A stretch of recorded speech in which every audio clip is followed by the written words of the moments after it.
Hello, this is Eugene Park, and I'm going to speak about my company, Din Tai Fung.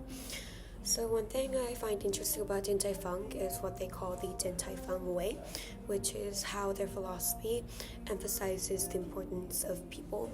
So the founding story of Din Tai Fung is very unique. It never started with a lot of capital or a lot of expertise in cooking. Rather, the founder and his wife would operate a cooking oil company in this very quiet neighborhood in China. And then, because the cooking oil industry declined, they had to make some kind of other business to afford their basic necessity. And so they opted to piece out a small portion of their cooking oil factory into a dumpling company or a dumpling restaurant. But because they had a very tight-knit community of staff who put in a lot of effort and care into the craft of dumplings, that's how they gained their fame. It was kind of like a word of mouth situation until the quality of their dumplings reached the ears of the New York Times, who published them in their magazine, and that's how they became famous.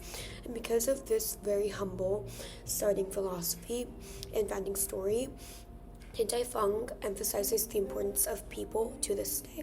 So when we go into their website, you can see that they say that their philosophy is putting people first.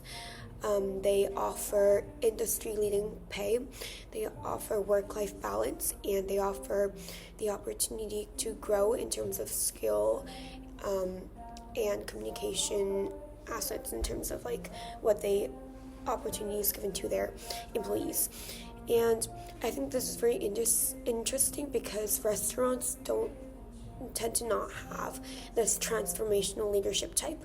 So transformational leadership is something I learned in organizational behavior class, and it is the relationship between leaders and their staff, where the leaders try their best to transform and improve the qualities that their staff has. And restaurants don't really offer that because it's more transactional. They focus on getting the work done and directing the staff just to get the common objective of the firm completed.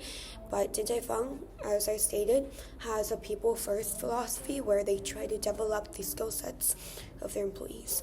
And normal restaurant franchises in the United States, about 20% to 30% of their revenue goes into labor costs at most, whereas Din Tai Fung, almost more than half of its operational costs are invested into the development of employees.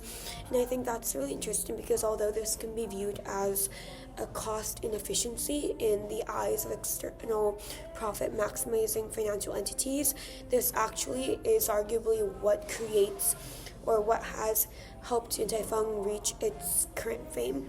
People go to Din Tai Fung because they know that there is a consistent output of food quality. They also know that the service is stellar and that when they go into any Din Tai Fung in any parts of the world, they will be treated with the same kind of service quality that they would expect from any other Din Tai Fung, even though they're on separate parts of the world. And so I think this ensurement of consistent quality of both food output and service is a direct result of Din Tai Fung investing a lot of their capital into training their staff. And I think the fact that this inefficiency is what has helped Din Tai Fung reach its current fame and reputation is a very important lesson and a very important takeaway that other restaurant franchises might have to take into account as they themselves try to expand their reach.